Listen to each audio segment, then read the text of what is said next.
Ya, Assalamualaikum warahmatullahi wabarakatuh. Selamat pagi, selamat siang, selamat malam, salam sejahtera bagi kita semua.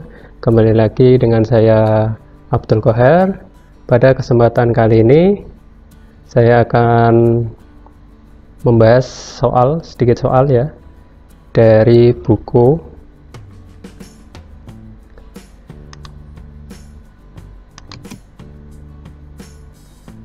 IPA SMP kelas 8 semester 1.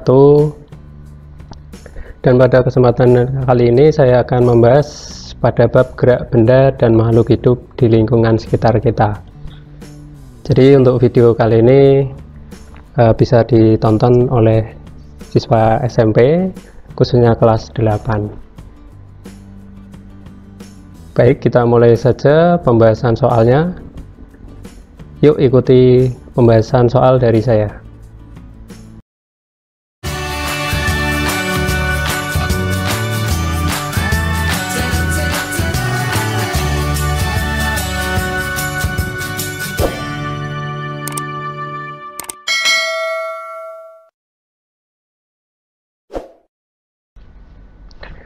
Baik, kita mulai soal yang pertama. Di sini ada soal fungsi sistem rangka antara lain melindungi organ internal pada tubuh manusia, tulang yang melindungi jantung dan paru-paru serta otak secara berturut-turut. Nah, di sini kita tentukan dulu tulang yang melindungi jantung. Tulang yang melindungi jantung adalah tulang rusuk. Kemudian tulang yang melindungi otak, maka tulang tengkorak ya adalah tulang yang melindungi otak. Jadi jawabannya yang B. Saya tandai dulu.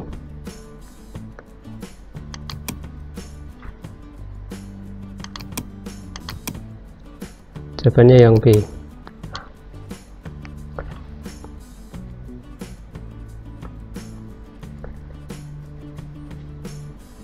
Saya lanjutkan soal yang selanjutnya. Berikut ini merupakan contoh otot yang bekerja secara sadar dan tidak sadar yang disebutkan secara berturut-turut. Jadi kita tentukan dulu otot yang bekerja secara sadar. Otot yang bekerja secara sadar, otot jantung tidak ya, karena otot jantung bekerja tidak sadar, secara tidak sadar. Ini yang B, opsi B juga awalnya juga otot jantung, maka tidak benar. Nah, yang C ini otot bisep. Otot bisep ini bekerja secara sadar. Dan otot jantung di sini juga bekerja tidak secara sadar, tidak sadar ya. Jadi jawabannya yang C. Nah, kalau yang otot dahi tentu sudah tahu kalau otot dahi bekerja secara sadar. Kemudian otot gastrocnemius ya, ini ada di kaki, letaknya di kaki. Ini otot yang bekerja secara sadar. Nah, jadi kalau pasangan secara sadar dan tidak sadar sudah benar, jawabannya yang C, otot bisep dan otot jantung. Soal selanjutnya, tipe persendian yang terdapat pada rahang adalah, nah, tipe persendian yang di rahang ini, nah, itu tipe sendi yang mana? Apakah sendi geser, sendi putar, sendi plana, atau sendi engsel? Nah, kalau sendi geser itu contohnya tulang belakang ya, di tulang belakang itu sendi geser. Kemudian sendi putar itu nih leher, menghubungkan leher dengan kepala, itu sendi putar. Maka dari itu kepala kita bisa diputar ini. Nah, kemudian sendi plana, banyak yang mencontohkan sendi plana itu jempol ini ya, jempol sendi plana, karena digerakkan dua arah, tuh depan belakang, kanan kiri, ataupun diagonal, itu plana. Berarti sama halnya dengan rahang, karena bisa digerakkan dua arah. Jadi rahang termasuk sendi plana. Jadi jawabannya yang C. Nah, kalau sendi engsel, ya, sendi engsel ada di siku ya, ada di siku. Kalau di sendi engsel. Saya lanjutkan soal berikutnya.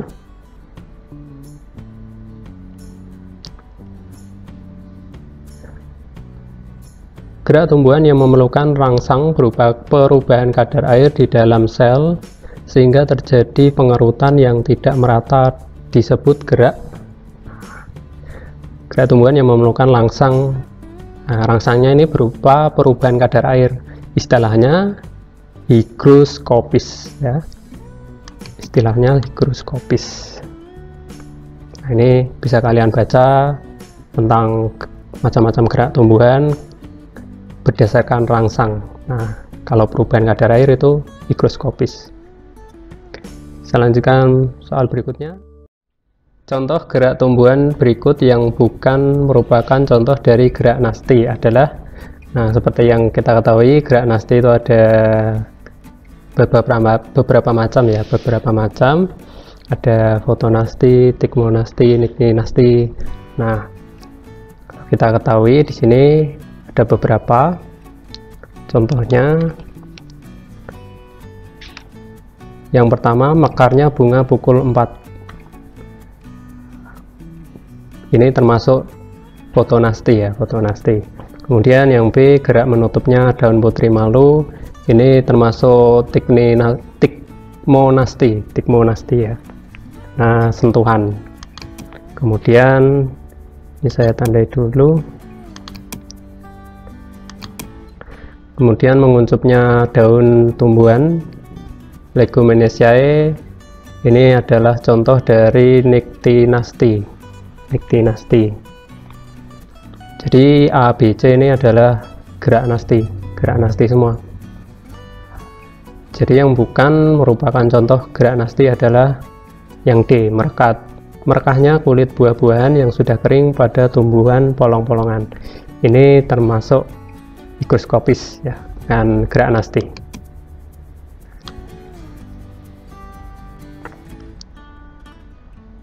Saya lanjutkan soal selanjutnya. Soal yang selanjutnya, perhatikan pernyataan-pernyataan di bawah ini. Yang pertama, sebagian besar ikan memiliki bentuk tubuh torpedo. 2. Ekor dan sirip ikan berfungsi untuk menahan laju air. 3. Sirip tambahan diperlukan untuk melakukan berbagai gerakan di dalam air. Yang keempat, bentuk torpedo tubuh ikan berfungsi untuk mengurangi hambatan di dalam air. Berdasarkan pernyataan-pernyataan di atas, yang mendukung ikan untuk melakukan berbagai gerakan di dalam air adalah pernyataan nomor berapa? Nah, ini berbagai gerakan di dalam air. Dan ini hewannya ikan ya, ikan memiliki bentuk tubuh yang bisa mendukung gerakannya di dalam air. Jadi kita ketahui di dalam air itu tentu ada air yang melaju gitu ya, maka bentuk tubuh ikan juga harus mendukung agar bisa berbelok di tengah arusnya air itu kan. Nah, kalau yang ini mendukung gerakan di dalam air. Yang pertama, bentuk tubuh torpedo, ini benar ya. Kemudian ekor dan sirip ikan berfungsi untuk menahan laju air. Ini kurang tepat ya, kurang tepat. Karena fungsinya tidak untuk menahan laju air. Ya. Sirip ikan itu untuk itu ya, mengatur mengatur arus air itu. Jadi sirip ikan itu untuk membantu ikan ya, berbelok-belok seperti itu di dalam air, bukan menahan laju air. Kemudian yang ketiga, sirip tambahan diperlukan untuk melakukan berbagai gerakan di dalam air. Ini tentu mendukung Yang keempat, bentuk torpedo berfungsi mengurangi hambatan di dalam air. Ini tentu benar, berarti jawabannya 1, 3, dan 4. Jawabannya yang C. Saya lanjutkan soal selanjutnya. Selanjutnya soal ini ya, soal hitung-hitungan ya. Seseorang yang sedang mengendarai sepeda mampu menempuh jarak 5 meter dalam waktu 2,5 sekon. Berdasarkan informasi tersebut, kecepatan anak bersepeda itu adalah titik-titik dalam satuan meter per sekon. Nah, kalau menghadapi soal seperti ini soal IPA yang kategori fisika ya. Jadi perlu menghitung dengan cara, atau perlu mengerjakannya lebih baik atau lebih mudah dengan cara kita tulis dulu, diketahui apa, ditanya, kemudian jawab.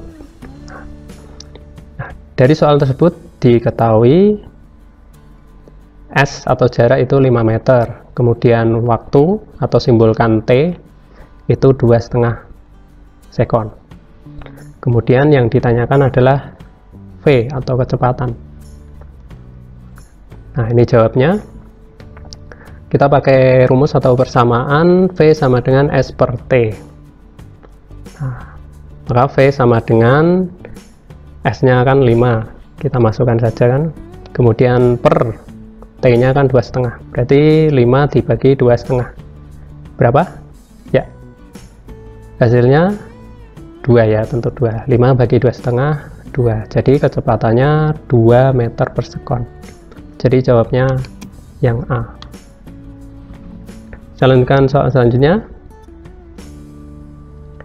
Nah, di sini ada soal sebuah mobil bergerak dengan kecepatan yang berubah-ubah seperti digambarkan pada grafik di bawah ini. Titik yang menunjukkan mobil sedang mengalami peristiwa kelembaman. Peristiwa kelembaman atau perlambatan ya, perlambatan. Jadi kalau kita lihat di dalam grafiknya, dari ini grafik V, kecepatan berarti terhadap T. Berarti ini grafik kecepatan terhadap waktu. Ini grafik A ke B. Ini kecepatannya naik, berarti percepatan namanya. Kemudian B ke C, kecepatannya tetap, berarti konstan ya. Jadi tidak percepatan maupun perlambatan. Nah, kita lihat C ke D. C ke D ini grafiknya turun atau kecepatannya menurun, berarti perlambatan atau kelembaman.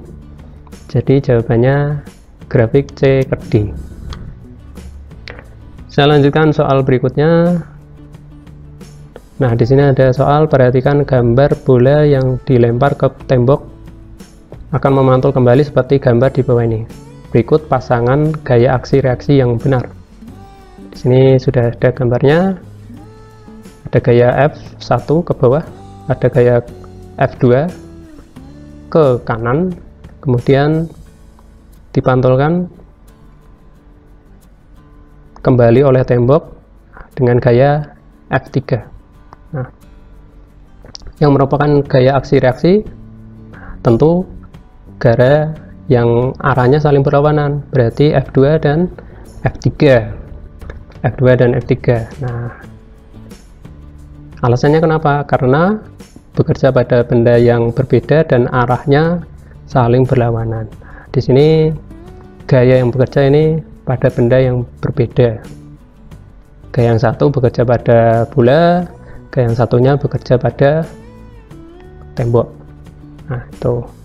Jadi yang aksi reaksi atau sesuai dengan hukum 3 Newton adalah yang D.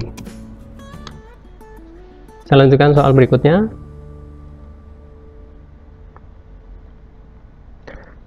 Baik, di sini ada soal, saat terbang di udara, burung tersebut menerapkan hukum ketiga Newton dengan cara memanfaatkan sifat gesekan udara. Berdasarkan fakta tersebut, maka perbandingan besarnya gaya aksi dan reaksi antara burung dengan udara yang benar. Nah, pada saat peristiwa ini dicontohkan burung terbang ya, maka terjadi gaya aksi reaksi. Jadi burung mengepakkan sayapnya, itu gaya aksi. Gaya reaksinya terjadi respon dari udara sekitar burung yang memberikan gaya reaksi. Jadi burung bisa terbang, itu gaya aksi reaksinya sama. Nah, kemudian kenapa burung bisa bergerak ke depan? Nah, alasannya karena gaya yang dimiliki melebihi besar gaya gesekan udara.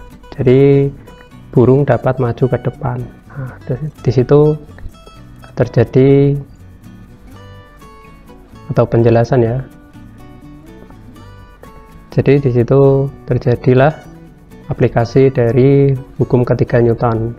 Jadi ada gaya aksi reaksi. Seperti yang saya jelaskan tadi, gaya aksinya di burung mengepakkan sayapnya, itu gaya aksinya. Kemudian gaya reaksinya adalah dari udara sekitar itu memberikan reaksi. Gaya reaksi mendorong burung ke atas, jadi bisa terbang. Dan karena gaya gesekan itu lebih kecil dari gaya aksi burung, maka burung dapat bisa melaju ke depan.